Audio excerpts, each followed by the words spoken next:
Assalamualaikum warahmatullahi wabarakatuh. Alhamdulillahirrabbilalamin. Segala puji bagi Allah Subhanahu wa ta'ala yang telah memberikan rahmat dan hidayatnya bagi kita semua. Salawat serta salam semoga senantiasa tercurah limpahkan kepada junjungan kita Nabi besar Muhammad sallallahu alaihi wasallam yang telah membawa kita dari zaman kegelapan ke zaman yang terang benderang. Semoga kita mendapatkan syafaatnya di hari akhir kelak.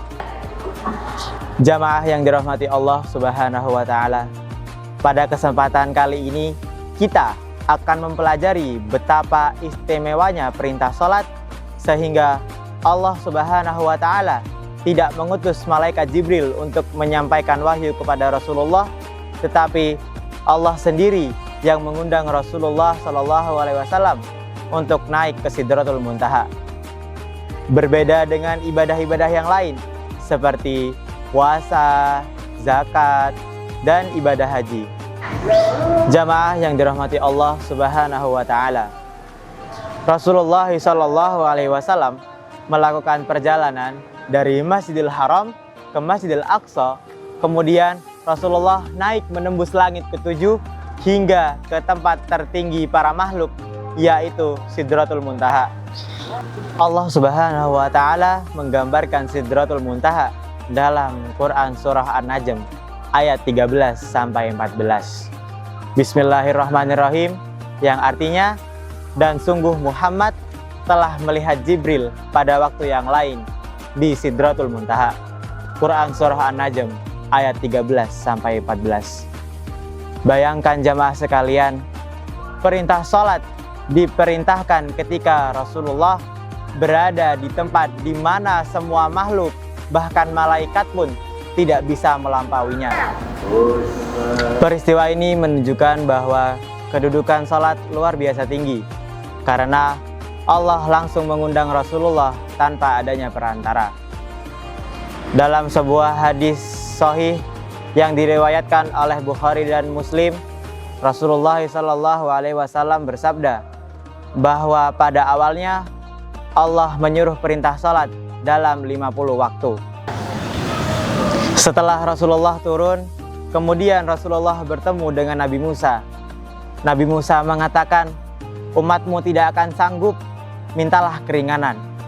Kemudian Rasulullah kembali menghadap Allah untuk meminta keringanan, hingga Allah menetapkan salat 5 waktu saja, tetapi pahalanya sama dengan mengerjakan sholat 50 waktu. Masya Allah jamaah sekalian, beginilah bentuk kasih sayang Allah kepada kita semua. Meskipun sholat yang kita kerjakan hanya 5 waktu, tetapi pahalanya sama dengan kita mengerjakan sholat 50 waktu. Peristiwa diundangnya Rasulullah SAW memiliki banyak pesan penting.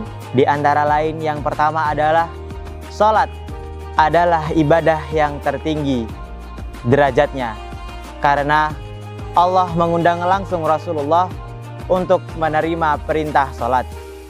Yang kedua, sholat merupakan tolak ukur iman seseorang. Barang siapa yang menjaga sholat, maka hatinya juga akan kokoh. Dan begitu pula sebaliknya, barang siapa orang yang lalai terhadap sholatnya, hatinya juga akan gampang runtuh. Yang ketiga, sholat adalah tiang agama. Barang siapa yang lalai terhadap sholatnya, maka runtuhlah tiang agamanya. Yang terakhir, sholat merupakan anugerah yang diberikan oleh Allah kepada kita semua untuk menjadi hamba yang lebih dekat kepadanya. Jamaah yang dirahmati Allah Subhanahu wa ta'ala, kita tidak perlu sempurna untuk memulai sholat kita.